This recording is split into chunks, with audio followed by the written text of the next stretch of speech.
रोहित शर्मा वैसे खिलाड़ी है, जो रोहित शर्मा कर सकते ना वो शायद कोहली भी नहीं कर सकते। 6 for cuts and pulls well and he's a natural stroke player again. 4 bar IPL जीत गए। अगर आप आईपीएल के कैप्टन की बात करते हैं तो he is probably the most successful captain in IPL cricket. कहते हैं एक अंत ही नए प्रारंभ का आगाज करता है।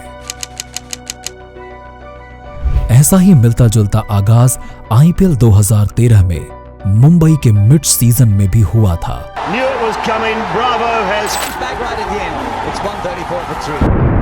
टीम ने अब तक कुल 6 मैचेस में से 3 में जीत और 3 में हार दर्ज की थी। टीम का ये खराब प्रदर्शन लगातार उनके फैंस का दिल तोड़ने के लिए काफी था। लगातार 6वीं बार हर एक लॉस के साथ मुंबई इंडियंस खुद को ट्रॉफी से एक एक कदम दूर करती जा रही थी। एमआई की इस डूबती नैया को पार लगाने के लिए टीम में बड़ा बदलाव किया जाता है और टीम के कार्यभार की दावेदारी आती है रोहित शर्मा पर। यह नाम निर्विवाद रूप से एक नया विवाद था, क्योंकि बड़े बड़े दिग्गजों को बॉयकॉट करके 25-26 साल के रोहित शर्मा को टीम की कैप्टेंसी सौंपना प्रैक्टिकल डिसीजन से काफी अलग और स्ट्रेंज था।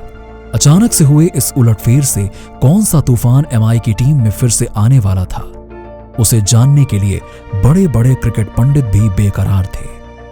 लेकिन रोहित की कैप्टेंसी में कुछ तो ऐसा खास था कि जो मुंबई शुरुआत में प्लेऑफ से भी बाहर जाती नजर आ रही थी, आज वो आईपीएल की सबसे सफल टीम और दुनिया के सबसे सफल कप्तान माने जाने वाले महेंद्र सिंह धोनी की सेना का सामना फाइनल मैच में कर रही थी।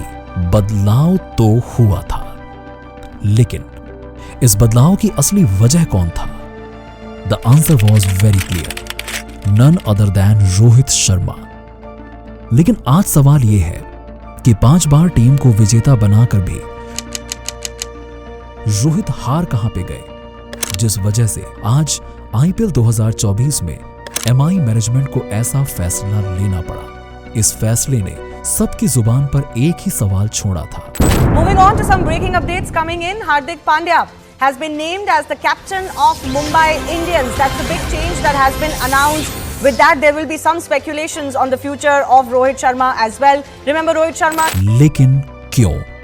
तारीख 26 मई साल 2013, जगह कोलकाता का Eden garden stadium. Match IPL 2013 final. Rise of Rohit Sharma in IPL 2013।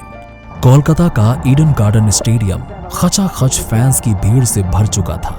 एक तरफ थी धोनी सेना यानी सीएसके की मजबूत आर्मी, तो दूसरी तरफ थी एक नए नवेले नए युवक यानी कि 25 से 26 साल के नए कैप्टन रोहित शर्मा की एमआई टीम, जो अब तक अपना कमबैक करते हुए पॉइंट टेबल में टॉप पर आकर फाइनल खेल रही थी। ये कुछ वो आखिरी घंटे थे जिसके बाद आईपीएल का इतिहास बदलने वाला था, और कुछ ऐसा होने वाला था शायद जिसकी उम्मीद बड़े बड़े दिग्गजों ने भी नहीं की थी। दोनों कप्तान ग्राउंड में टॉस के लिए खड़े नजर आते हैं।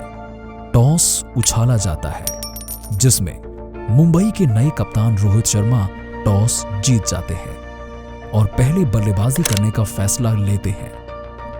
अब एक तरफ एमआई की टीम पूरे दमखम के साथ ग्राउंड पर उतरती है, तो दूसरी तरफ सधी हुई लाइन लेंथ और सटीक समझ के साथ धोनी भी अपने योद्धाओं के साथ ग्राउंड पर विराजमान नजर आते हैं। इस काफिले को देखकर यह कहना मुश्किल नहीं लग रहा था कि आज कुछ तो बड़ा होने वाला है, जो आज तक आईपीएल के इतिहास में नहीं हुआ है। सीएसके की तरफ से मोहित शर्मा बॉलिंग के लिए उतरते हैं और देखते ही देखते कुछ देर में ही एमआई की टीम ताश के पत्तों की तरह ध्वस्त होती दिखाई देने लगती है। अपने 3 बड़े विकेट के नुकसान पर अब तक मुंबई इंडियंस ने अपने खाते में ज्यादा नहीं सिर्फ 18 रन ही जोड़े थे। देखते देखते पावर प्ले भी खत्म हो जाता है, लेकिन मुंबई मात्र 41 रन ही अब तक जोड़ पाई थी। देखते देखते जैसे तैसे करके 10 ओवर खत्म हो जाता है और 10 ओवर में मुंबई अब तक सिर्फ 58 रन का स्कोर ही अपने स्कोर बोर्ड में जोड़ पाती है, जो फाइनल मैच के हिसाब से काफी कम स्कोर था।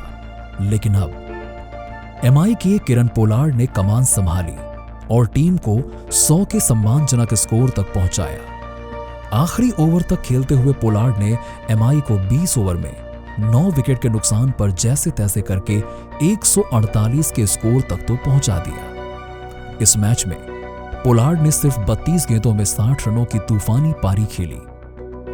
सीएसके के लिए देखा जाए तो 120 गेंदों में 149 रन का आंकड़ा ये कोई बड़ी बात नहीं थी। सीएसके के कप्तान धोनी ने जब ग्राउंड पर मुरली विजय और माइकल हसी को उतारा तो रोहित ने भी इस जोड़ी को नाकाम करने के लिए लसिथ मलिंगा का सहारा लिया।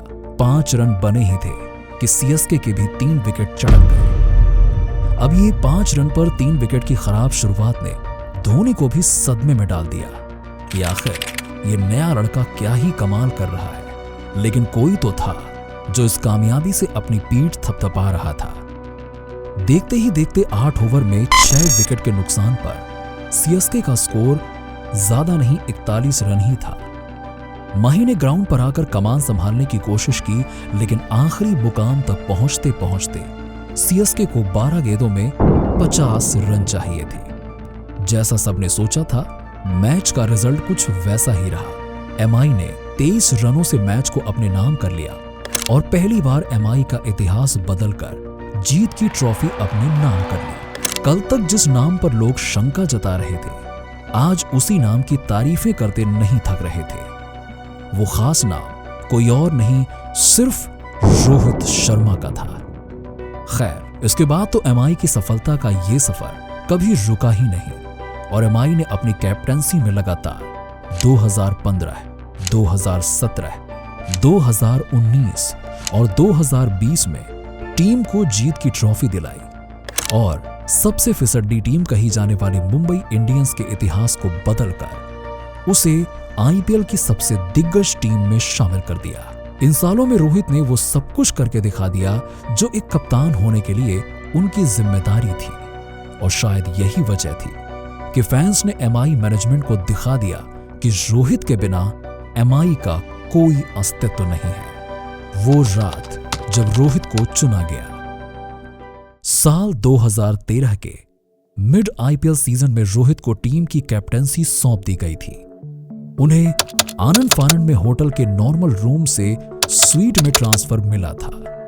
2013 में अनिल कुंबले मुंबई इंडियंस के मेंटोर थे। इससे पहले उन्होंने 3 साल के लिए रॉयल चैलेंजर्स बेंगलुरु के लिए खेला था। उस वक्त जॉन राइट मुंबई इंडियंस के हेड कोच थे।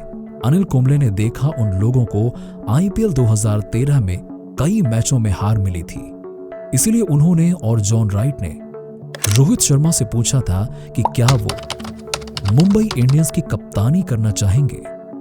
रोहित ने इसका जवाब देते हुए कहा था कि वो टीम की कमान संभालने के लिए तैयार है। रोहित ने जो जिम्मेदारी ली थी उसे समय आने पर साबित भी करके दिखा दिया। हालांकि तब एमआई का ये फैसला क्रिकेट एनालिटिक्स से लेके बड़े बड़े क्रिकेट जगत के दिग्गजों को भी काफी चैलेंजिंग लगा था, लेकिन किसे पता था कि आज जिस फैसले पर वो सवाल खड़े कर रहे हैं, कल वही फैसला एमआई के लिए एक नया कीर्तिमान रचेगा। हार्दिक पांड्या एंट्री। हर बार की तरह इस बार का आईपीएल सीजन 2024 भी शुरू होने से पहले ही काफी चर्चा में था।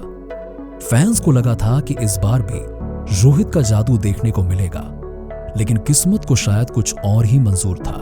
वो मुश्किल समय भी आया जब एक ही मिनट में एमआई के मैनेजमेंट ने यूं चुटकी बजाते ही रोहित शर्मा की जगह हार्दिक पांड्या को टीम में शामिल करके एमआई की कैप्टेंसी पांड्या को सौंप दी। अब शायद ये बात रोहित ने बेशक बर्दाश्त कर ली हो, यही तो है स्पोर्ट्समैन स्पिरिट, लेकिन उनके फैंस को यह बात बिल्कुल भी गवारा नहीं साबित हुआ और एक ही दिन में मुंबई इंडियंस ने इंस्टाग्राम पर लगभग 4.5 लाख फॉलोअर्स गंवा दिए। पूरे जोशो खरोश के साथ हार्दिक ने टीम की कैप्टेंसी जरूर संभाली, लेकिन अपनी एंट्री के साथ वो एमआई का वो पुराना मैच हारने वाला इतिहास भी वापस लेकर आए थे और एक एक करके लगातार कई मैच हारते गए। आज हार्दिक पांड्या की कैप्टेंसी में पॉइंट टेबल में 10th की पोजीशन पर एमआई ने कुल 13 मैचेस में से 4 में जीत और 9 में हार दर्ज की, जो आईपीएल के इतिहास में एमआई का सबसे खराब प्रदर्शन साबित हुआ। शायद हार्दिक से एमआई मैनेजमेंट को जिस गेम प्लान की उम्मीद थी और पिछले सीजन में अपनी कैप्टेंसी के दम पर जैसे हार्दिक ने गुजरात टाइटंस को एक बार विनर और रनर की लिस्ट में शामिल किया था, कुछ ऐसी ही उम्मीद उन्हें यहां भी थी। लेकिन हार्दिक की पुअर परफॉर्मेंस को देखकर यह बिल्कुल कहना गलत नहीं होगा कि रोहित का रिप्लेसमेंट एमआई मैनेजमेंट का एक फूलिश डिसीजन साबित हुआ। इससे ज्यादा और कुछ नहीं था। जो एमआई कल तक फाइनल और रनर की रेस का हिस्सा रहती थी, आज उसकी हालत ऐसी हो गई है कि वो प्लेऑफ में भी अपनी जगह नहीं बना सकी।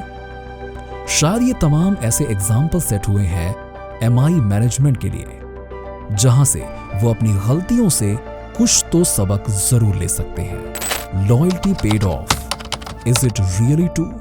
ऐसा कहा जाता है कि मेहनत कभी जाया नहीं जाती, लेकिन आज एमआई ने रोहित के साथ जो किया उसे देखकर तो नेकी कर और दरिया में डाल वाली बात ही सच लगती है।